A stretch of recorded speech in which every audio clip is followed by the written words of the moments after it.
Salut tennis!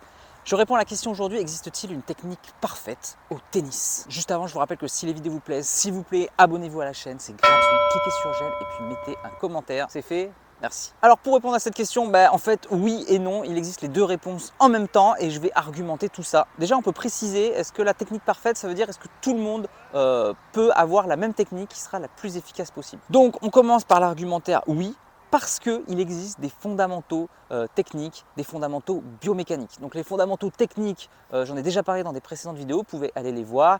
Il y a les prises, il y a la préparation, il y a le mouvement de frappe, etc., la fin de geste, etc. et le jeu de jambes également. Et il existe aussi des principes biomécaniques qui sont indispensables à la bonne réalisation d'une frappe, l'équilibre ou le transfert, la rotation, l'ancrage au sol, l'amplitude de mouvement par exemple. Pareil, j'ai fait une autre vidéo, vous pouvez également aller la voir. Mais finalement, lorsqu'on respecte tous ces principes, on se retrouve quand même avec une technique différente. Et c'est pour ça que tous les joueurs de haut niveau ont une technique différente.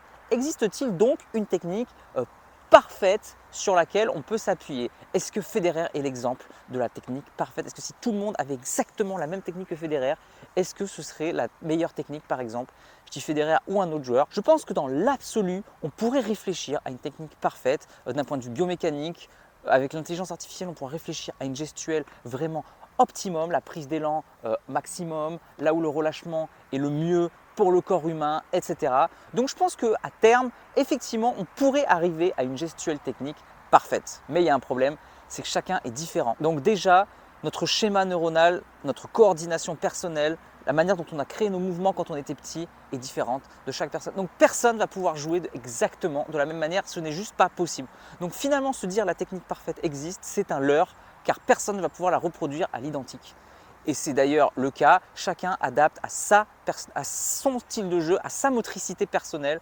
On voit que des techniques qui sont très bizarres peuvent quand même être efficaces. Je pense au revers de Medvedev qui est quand même particulier et pourtant il est ultra efficace. Donc finalement, il faut s'adapter à la motricité de chacun. Et puis il y a aussi la personnalité qui rentre en jeu selon si on est agressif, si on est défensif, etc. Selon notre style de jeu, on peut adapter sa technique en fonction de ça. Donc il n'existe pas une technique qui est la mieux pour attaquer et la mieux pour défendre en même temps. Je suis désolé, on peut lister, on peut jouer à plat, il y a plein de techniques différentes qui servent. Et c'est ça qui est beau dans ce sport, c'est les oppositions de style. J'ai pas envie de jouer avec des robots qui renvoient toutes les balles et que du coup il n'y ait jamais de points, c'est match nul parce qu'à chaque fois les robots se renvoient la balle. Je trouve que ça n'a pas de sens. Donc il y a aussi la personnalité du joueur qui est très importante. Et puis bien sûr il y a le vécu, c'est-à-dire le réel. Et oui, tel joueur il a appris comme ça parce que c'était comme ça que c'est venu, il avait tel coach qui lui a enseigné comme ça, le hasard, etc. font que on se développe une motricité différente. Donc peut-être que la technique parfaite existe, mais en tout cas c'est un leurre, il ne faut pas s'appuyer dessus pour être performant, il faut créer sa propre technique. Et c'est là où je voulais en venir en conclusion, c'est que finalement oui, il existe une technique vraiment parfaite, c'est la vôtre et c'est vous qui devez la trouver. Vous devez trouver votre propre technique qui vous convienne en même temps le mieux et en même temps qui soit efficace, performante. C'est toujours le débat des modèles. On prend tel modèle qui réussit, c'est le meilleur joueur de l'histoire, donc c'est lui qui a la meilleure technique, donc on va le copier.